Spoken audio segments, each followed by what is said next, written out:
This podcast is sponsored by AAA, the American Automobile Association.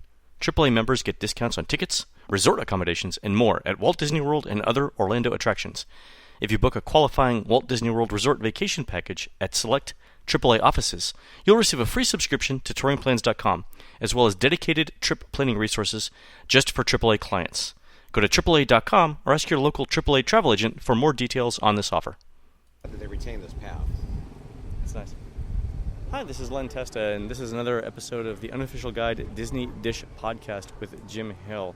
We're continuing our series of talks with Sam Gennawey, author of the book Walt and the Promise of Progress City. And today's episode, we're going to be visiting Tomorrowland, and we're going to take a little bit of an unconventional route to Tomorrowland in that we're going to take the walkway from Fantasyland to Tomorrowland, and we're going to end up with the first attraction as Space Mountain. And as we walk along this pathway, we've got two other pathways on either side of us. On the left-hand side, we've got the Walt Disney World Railroad, and on the right-hand side, we've got the diesel-smelling, the exhaust-smelling, anyway, Tomorrowland Speedway. Yeah, very forward-looking, isn't it? It is. So apparently in the future, people will be riding small cars powered by small engines. Yes, that's right, and going a whopping 7 miles per 7 hour, miles an hour. And with really no scenery to look at whatsoever. But, you know, I have to always remind myself with Utopia that we're a little bit older than like 9 or 12 years old. That's right. And if we were 9 or 12 years old, driving our own little car would be really quite cool. And, you know, running into our siblings and bashing them in, Also that's cool. really quite fun. So once again, as a planner and as a historian, you kind of have to sort of put your head in the place of the people that you're thinking and writing about. So it's still kind of awful, but that's a whole different story. It's one of the few examples of actual cars that you can ride in the parks, right? So Test Track is another, but when you think about the modes of transportation in Walt Disney World, well, that's the big thing. I mean, in the end, Walt was a transportation guy. He loved transportation systems. He loved trains. That's why he did the monorail and the people mover and all these different technologies. He was constantly in motion, and in some respects, actually in many respects, and a lot of it's still left here at the Magic Kingdom, but it's been gone now at Disneyland, is the overall concept of Tomorrowland here is based on the 1967 Tomorrowland at Disneyland, which was known as the World on the Move. And what you had is you had motion vehicles working at a variety of heights. So let's start at the top. At the very top, you've got the Astro Orbiters, way up high, about 77 feet high, right? 3 stories, right? All right. Then you come down. The next level is the People Mover track, which goes completely around. It was the first use of induction motors, magnetic induction motors to power vehicles. The reason it doesn't go up and down is the train cars have to relate relatively flat. They don't have the ability to go up and down grades the way they were designed. Because of the induction? Because of the induction, they're not able to be pushed way. It's not that powerful? Right, and the thing is, though, the thing just goes on and on and on. If a magnet breaks, it still doesn't stop the trains. It was designed by Bob Gurr, and it was designed so that Disney could sell the technology to other cities. In the end, the People Movers as they stand didn't happen, but if you think of most fast launch coasters now, they use these kind of magnets at a much higher energy level and speed to launch the various vehicles. So it's a technology that Imagineer Bob Gurr developed as the next step within the evolution of the People Mover. Then we get down to the ground plane, and we've got the Utopia cars. So they're kind of down here with us on the pedestrian scale. They're actually one level down from where we're at. Yeah, So yeah. We've got the people on the ground floor. That's right. So if you think of, look at Walt's concept. As you read the book, you'll learn that Walt wanted to bury the cars underneath the city, and it's the same thing here. You know, the cars are down below grade. Pedestrians have the high ground to it. And everything here, it's another kind of like Main Street. When you enter into Tomorrowland, it's a very narrow corridor that has the equivalent of the castle, the tower that holds the Astro Orbiter, and then a big central hub, which is the area with the People Mover track and a lot of space for people to do things. Right. That's really interesting. So you can get to Tomorrowland a couple of ways from the central hub. You can sort of make that right after the ice cream place and sort of go through the Tomorrowland Terrace Neutral Station. You can also go directly on the bridge over the hub. Yeah, and a very dynamic space, lots of motion. Not only are the vehicles moving, but buildings are moving with the Carousel of Progress going. Now, the beauty of Space Mountain, that was designed by Imagineer John Hench in the middle 1960s. His original idea was that the roller coaster would not only be indoors, but the vehicles would exit the building and you would be high up on the building outside. Oh, nice. Which I think is like the way it is at Disneyland Paris, right? You do go outside in Disneyland Paris. Okay, so that got implemented then. But it's a humongous building, and in a sense, it's 2 Wild Mouse roller coasters stuck indoors. It's true. And it's the icon at the very end. It's certainly the draw because of an attraction. And I think that for many people, it has become one of the major symbols. And if you're staying at the Contemporary or Bay Lake Tower, it's the predominant structure that you see in keeping with that modern theme. That's right. So the transition from the Contemporary is first you see Space Mountain, then you see the rest of Tomorrowland, including the Astro Orbiters. Then farther along, you sort of see Cinderella Castle and then the rocks of Big Thunder. But Exactly. Big Thunder is really far off in the distance. That's exactly it. The interesting thing is that Space Mountain you don't see from the hub. You see the Astro Orbiters from the hub, and then you only see Space Mountain once you get to the Astro Orbiters. Right, because the Astro Orbiters is actually the weenie, not the castle. Other things that I like about this, they tried to at one point theme it as sort of an a spaceport, intergalactic spaceport. Intergalactic spaceport. Thank you, and that's what they were really trying for. So there's some really kind of funny, odd things. I always kind of admired these completely functionless metal palm trees that theoretically, I guess, could move and close and stuff like that. They don't really provide shade. They're just sort of they're designed. But I guess the implication is that in the future we can't actually grow plant materials, so we have to create them out of metal. In Tomorrowland, if you bring a fork, a knife, and a salad bowl, all of the plant materials in Tomorrowland at Disneyland are organic. And don't try that in Yeah, but don't try that at Walt Disney World because you'll notice that they're like cactus plants. Yeah. So not only would you'd die a painful death. That's right. So this whole area is, in a sense, very much like we're kind of standing in the hub of Main Street. Functions exactly the same way. The idea of Tomorrowland was to project forward, to demonstrate how American technology can solve all of the problems that we have. When this area was rethemed, the only negative I have on it is, to me, I don't see it so much as Tomorrowland, but I sort of see it as Pixar Fantasyland, because all of the rides are now mostly Pixar characters as you go about, and they're not really rooted in the future. In fact, I'm not exactly sure why the Monsters, Inc. laugh floor is here, because are the monsters in the future, or are they in a contemporary time, or are they in another space? But the real cool things that still remain, that do make sense, are things like this ball. So there's a giant metal black, I guess it's plastic globe on a little water base, so anybody can move it, and it's quite fun. The little phone booth where you can go in and you can hear phone calls, intergalactic phone calls. There's a few of these little kind of things that remind you that this is supposed to be like the convention center land area of Tomorrowland. You kind of see it in the posters. If you're walking from the Tomorrowland Terrace Noodle Station, you kind of see the transportation, the hub sort of theme in those posters as well. And another really important thing is the people mover itself. You see, whenever you'd watch a show with Walt Disney, he would always give you sort of like Main Street, get you all on the same page. But when he would do shows of the parks, he would fly over the parks to give you kind of an overview, so you can orient yourself and you can plan your day and figure out which attractions you want to go on.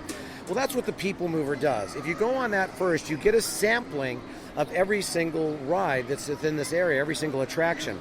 It's the same way that the railroad that goes all the way around the park gives you a view into each of the different lands, so you know what to expect. And the same thing, in a sense, what the riverboat does. What the riverboat does over in Frontierland is, if you're going on the riverboat, you get to see both Liberty Square and Frontierland as well. So, like all good movie people, you want to give people previews. This is one of those previews. So the TTA is a preview. It's a preview, and this was the technology of the it's the People Mover now land. Sorry. We're back to calling it the right way. In fact, the name People Mover was not what it was going to be called. It was a placeholder name that Walt Disney was going to use, and the name kind of stuck, and they never got rid of it. And it's the same thing with the Contemporary. That was going to be the Tempo Bay Hotel, but they had it marked as the Contemporary, and the name just sort of stuck. So sometimes those sort of parking names kind of stick. But the idea of the People Mover at first at Disneyland and here was specifically designed to be used as the major transportation system within the city of Epcot. They were not designed to be theme park rides. They were designed to be public transportation. Wow. The key is that there's no better way of testing technology than a theme park because of the abuse of the visitors, the amount of visitors. If it's going to work, it's going to work. And if it's not going to work, you're going to find out very quickly that it's not going to work. So it's a great test bed for that type of technology. But this has lasted. It's wonderful. It's beautiful. It does make me cry a little bit, however, because when you're going past the model of Epcot, Right. the model of Epcot was originally 6,900 square feet. Wow. It was 115 feet long by 60 feet deep. It had 22,000 trees and shrubs. It had almost 2,500 moving vehicles. It had 1,400 illuminated lights, almost 5,000 buildings, and the buildings towards the very front that you could conceivably see through the window, some of them even had furniture in their interiors as well. And it was fully animated. Everything was moving. You'd have mother and father from the last scene of Carousel of Progress describing what life in Progress Land would look like.